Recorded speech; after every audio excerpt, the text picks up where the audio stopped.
Welcome back in one of the Bears Travel Plays YouTube channel. Today is Saturday, November 9th, and we're going to be looking at some NBA plays. We have one game Saturday, not a whole lot of action.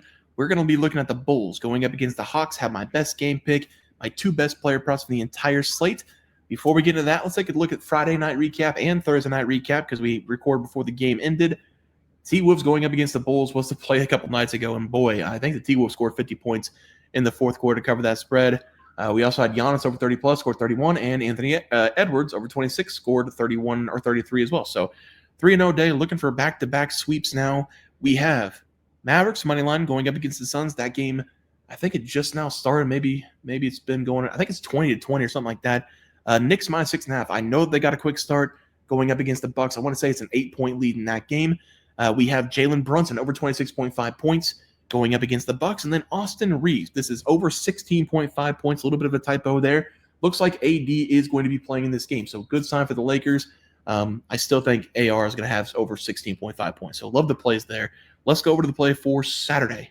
We are going to be looking at one matchup, and I am very, very glad that we have college football and college basketball on because I don't want to watch this as a standalone game. I mean, I love the NBA. This is a game I'll probably pull up for the background, but these are two of the worst teams in the NBA.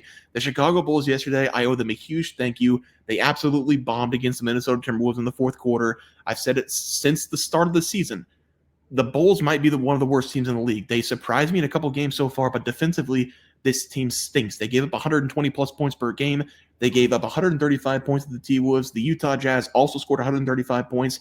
They've given up 120 plus points in 4 of the last 5 games they've been in. The one game they didn't was the Mavericks. They had 119. The Bulls have been able to score, especially going up against teams who don't play defense, and that's why I'm taking the over in this game because guess what? Look at the other side. The Hawks, they can't play defense. The Atlanta Hawks, they're just as bad defensively as the Bulls. These teams, they both are giving up over 121 points per game. Over the last couple games for the Hawks, they gave up 123 points to the Celtics. Most of that was done in the first 3 quarters because not a whole lot of Celtics players played in the fourth quarter up by 30-plus points.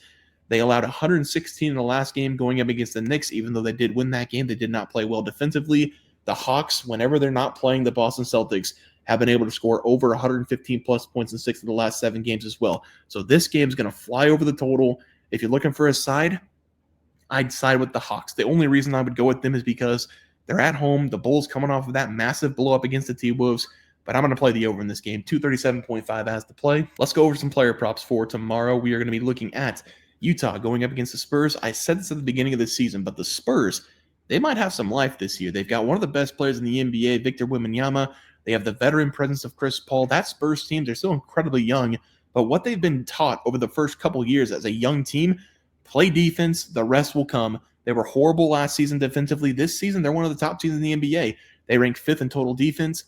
I do think they're going to still play well defensively in this game, but I still think Keontae George is going to get up his points. He's going to get up his shots, go over 2.5 made threes. We took Keontae George against this same Spurs team the last time they played. He put up 9 3-point shots, only made 1. Since that game, he's made 3+ threes in every game, shooting at least 7 times per game. I'm going to go back to him because he has had some of his best games of his career over the last 3. He's coming off a pretty poor game against the Bucks. He still made 3 threes in that one. And the reason I'm going to go with him again is because he's just been so aggressive. We're seeing him every single game take multiple shots from deep. He's taken 6+ 3-point attempts in every game so far. The shot volume's there. He's extremely confident with his stroke right now over the last couple games.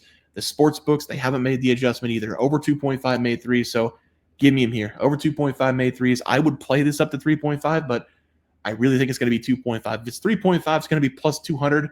If you have to take it, take it, but we're going to play over 2.5 if it's minus 130 or lower. And for the second play of the day and the final player prop, we're going to be looking at the Raptors going up against the Los Angeles Clippers.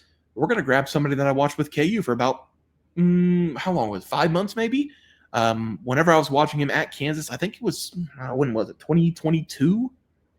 I think 2022, maybe 2020. This is the second year. So 2022, there is not 1 ounce of me that thought that this was going to be a very good NBA player because we see all kinds of great talent in college basketball. He does have all the characteristics you're looking for a small forward, but there was something about him whenever he was at Kansas. I think it was just because he wasn't as aggressive as I thought he needed to be on that team. And I've been wrong before. I got this one wrong. Hand up. Grady Dick, he is one of the better players for the Raptors right now. He didn't have a great rookie season with the team, but this season he's averaging 20 points per game, with Emmanuel quickly banged up, RJ Barrett banged up, Scotty Barnes banged up. He's been the best scorer so far. The Raptors have themselves a pretty good team. They need to get healthy. Scotty Barnes out, Emmanuel quickly out, RJ Barrett banged up. They've got the guys, but with those guys still out, we're going to go over Dick's total points here as the final play. He is coming off his worst game of the season going up against the Kings, only having 7 points in that game, but I did watch the game. Really quick fouls. 2 quick fouls in the first quarter, had 3 fouls before the half, sat out the most of the first half, came out of the third quarter, had a quick foul as well. He just never got into the rhythm. He only had 10 shots in the game, played 24 minutes. He's been averaging 35-plus minutes per game. So I think he's going to be a lot better in this game. Try not to foul as much. He has shot 17-plus times in 4 of the last 5 games, and whenever he's hitting his threes, it's incredibly hard to stop him. So I love him in this game. I'm going to go over his total points, probably going to be 16.5 as the final play. Let's go over to the recap graphic. We're going to be taking the over 237.5 points between the Hawks and the Bulls. We got Keontae George over 2.5 made threes, and then Grady Dick over 15.5. Play that up to 17.5. I think it might be 16.5 depending on who's in and out, but we'll go over 15.5 for right now. Guys, going to do it for the NBA plays and props for Saturday, November 9th slate of games. If you guys enjoyed the content, please be sure to drop a like in this video and subscribe to the channel below. See you guys next video, and thanks for watching.